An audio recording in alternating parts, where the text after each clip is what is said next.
देश भर में ऑक्सीजन सिलेंडर की कमी देखी जा रही है। क्या दिल्ली हो, क्या लखनऊ, क्या मध्य प्रदेश, क्या महाराष्ट्र, हर जगह हाल कमोबेश एक जैसे ही है। दिल्ली के सीएम अरविंद केजरीवाल कई बार केंद्र से गुहार भी लगा चुके हैं कि ऑक्सीजन सिलेंडर की व्यवस्थाएं कराई जाए और साथ ही कई बार अपनी बेबसी भी दिखा चुके हैं। इसी के साथ कई मरीज ऐसे भी हैं जिनके परिजनों की ओर से ऑक्सीजन सिलेंडर को लेकर पैनिक भी क्रिएट किया जा रहा है, जिससे स्थिति और बिगड़ रही है।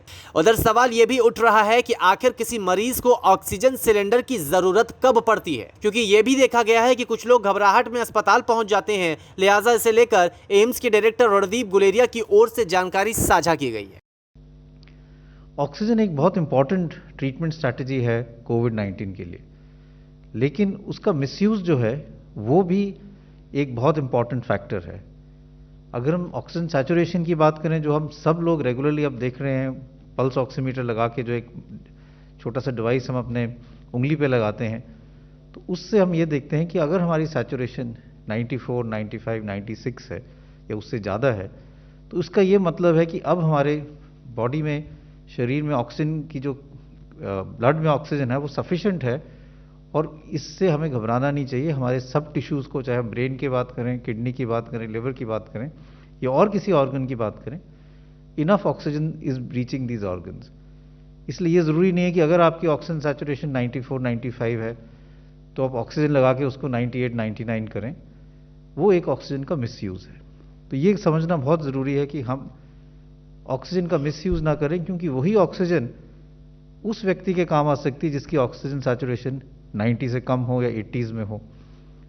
तो एक तो मैं ये कहना चाहूँगा कि ऑक्सीजन की जो जुडिशियस यूज़ है, जब किसी व्यक्ति की सैचुरेशन 93 से कम हो, इससे पहले जब हम लोगों को ऑक्सीजन थेरेपी देते थे, लॉन्ग टर्म ऑक्सीजन थेरेपी जो हम कहते हैं, जिनको ब्रोंकाइटिस है, फेफड़े खराब है, वो अपना सैचुरेशन 88, 90 पे भी ठीक काम चल जाता था।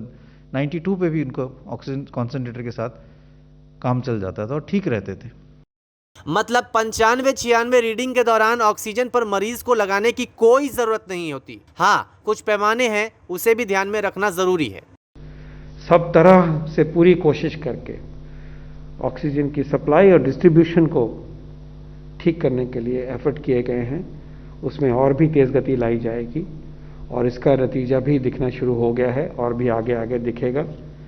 और इसमें कोई और सुझाव हैं, वो सुझाव भी हम वेलकम करेंगे, लेकिन नए इनोवेटिव तरीक़ों से भी बढ़ा के भी, प्रोडक्शन को बढ़ा के भी, डिस्ट्रीब्यूशन को भी इम्प्रूव करके और इंपोर्ट करके भी, इंडस्ट्रियल ऑक्सीजन को रोक के भी, सब तरफ से ऑक्सीजन की पर्याप्तता को बढ़ाने के लिए पूरी कोशिश की गई है। कोरोना के नए केस को कम करना ही है और इसके साथ ही पुराने केस पर भी तेजी से रिकवरी करनी होगी, तब कहीं जाकर हालात काबू में आएंगे। ऑक्सीजन का इस्तेमाल भी बहुत ही सोच समझकर करना जरूरी है, नहीं तो हालात कहीं ऐसे ना हो जाएं कि जिसे जरूरत है उसे ऑक्सीजन ना मिले और जिसे जरूरत नहीं है उसके पास ऑक्सीजन व्यर्थ में पड़ा रहे। डॉक्टर्स की सलाह भी जरूरी है और सलाह के आधार पर इलाज भी। न्यूज़ तक ब्यूरो।